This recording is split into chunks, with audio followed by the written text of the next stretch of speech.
We left off with Syneri and Ivan the Terrible waking back up in the prison cell. They're taken in front of the king, who again asks them for the quest. Only this time, Syneri asks to see a picture of the loot and asks if he has a Grand Vizier, which the king shows them a picture of the loot and advises that he does not trust having a Grand Vizier, therefore does not have one. And with that, they go on their way. First, they purchase some supplies in order to make their journey a lot safer. And as they head through the woods, they are attacked while they sleep by 3 goblins who knock Ivan unconscious, waking Syneri. She then dispatches all 3 and brings Ivan back to consciousness. Looting the bodies, they find a dead bird that glows blue in the moonlight. They make it to Cherry Hill, which in the night, the silhouette looks like the peak is a lot steeper and they can't see the outline of the cabin. But when they go up, they realize that there is a mound of bodies on top of the cabin. And that's when they thought about it and realized there were no merchants or travelers on the road this time, when last time there had been many. The bard answers the door, and of course Ivan rushes him and swings and swings and swings, only this time the bard isn't dodging. The attacks are just pointless and not doing any damage or even connecting. They stand there like this, with Ivan swinging over and over until he finally gets too tired and has to sit. The bard then explains that he's been having fun and that he wants them to take the loot to the king. So they do so. They then take the loot to the king and get their reward and go and stay the night in the tavern, which, by the way, was not occupied by the nice lady from before, but now a big gentleman named Joe Bob, who is also extremely nice. There have been minor differences in the way things have been happening due to the fact that them and the bard know what happened the first time. And so the timeline is being altered. When they wake up in the morning, they're both greeted by nets being captured and brought to the castle, where they find out the king is in fact dead. They locate the king and the loot, and find out the hard way that the loot not only grants wishes, but even when somebody is within proximity, and even it says, I want something, they end up getting their wish in an evil way. Everyone in the town seems to be in mortal danger. One of the guardsmen, after all of this occurred, wished that the people would just stay.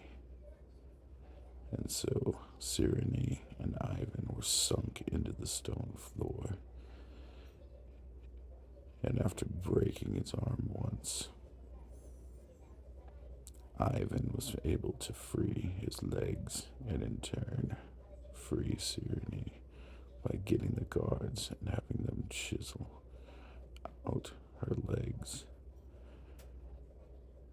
One of the guards then says, "I just want this day to be over." And Syneri and Ivan wake up back in the tavern immediately. They attempt to leave the town to find that it is surrounded by a wall of flesh and bones.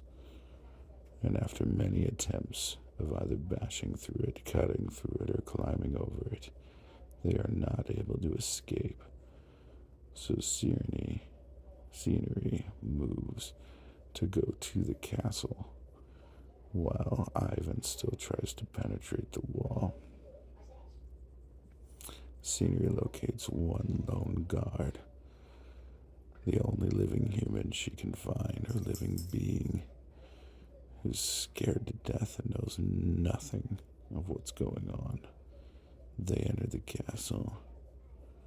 Ivan throws his grappling hook over, at least attempts to, but it falls back and hits him in the head. Soon, he too realizes that they cannot leave, so he heads to the castle. Syneri and the guard make their way into the throne room, where they find no one, but they do find that the lute is now sitting on the throne. Ivan enters the castle and heads into the kitchen and realizes that everybody in the kitchen is dead, either being stabbed, cut in half, mashed, mangled, blood and guts everywhere. And he yells. Syneri hears this, but does nothing. Instead, she tells the guard to go see what that was. His response was, no way, I want to stay right here.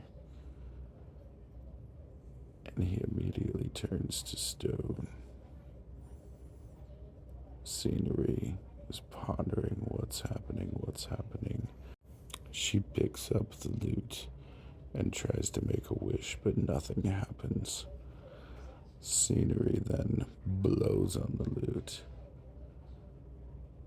and she notices a blue glow.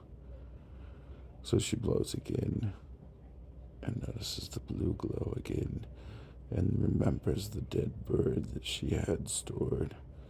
She pulls the bird out and blows once again, and the bird glows. She proceeds to open the bird and finds a metal ring with an opal stone. She blows the lute and the stone glows. She puts the ring on her finger and is magically everything around her shapes and shifts. And now she's in a throne room very similar to the one she was originally in, only the king's alive. There's guards, there's signs of life. She is surprised when the king asks what she's doing there, why her hair isn't blonde.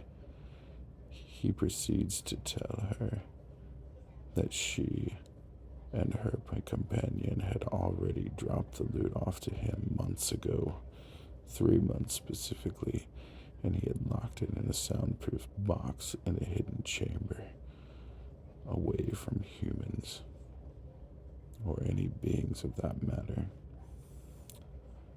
Syneri takes the ring off and is back with all of the death. She puts the ring back on, and the king, or the new king, advises that she should quit doing that. They then try to see what would happen if the king puts the ring on. Nothing happens, only that Syneri stays there and does not vanish back. The king gives her the ring back and she puts it on, and she goes back to her world. This is freaking her out, and she's stomping around the room, wondering what is happening.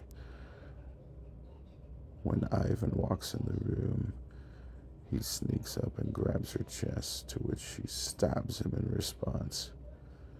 He does nothing, knowing that he was wrong.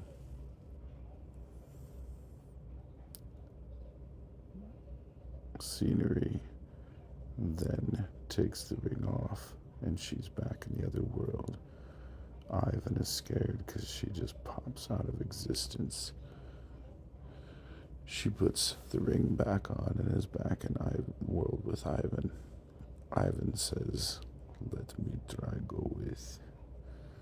He puts his arm on her shoulder, and they vanish together into the new world, where everyone is so surprised to see Ivan, and not in a good way. The king screams at his guards to kill the orc, and is asking and begging Syneri to explain why she has brought this blasphemous creature into his courtroom. And she says, "It's the person I traveled with." To which he replied, "Your companion was a human barbarian."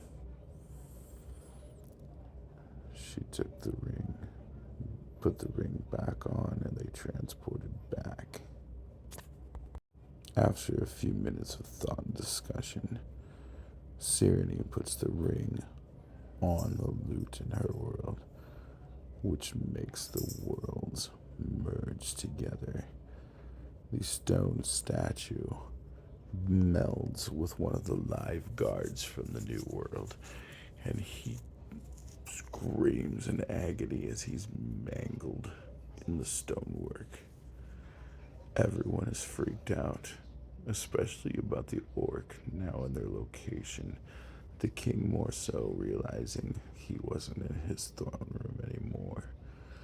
After some confusion and talk, Syneri convinced the king that they are from an alternate world, and the king took Syneri to see if their lute was still there.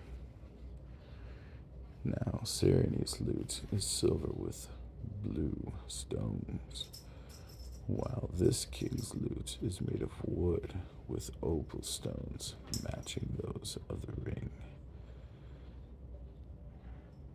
They decide to try putting the ring on the new lute, to which it explodes.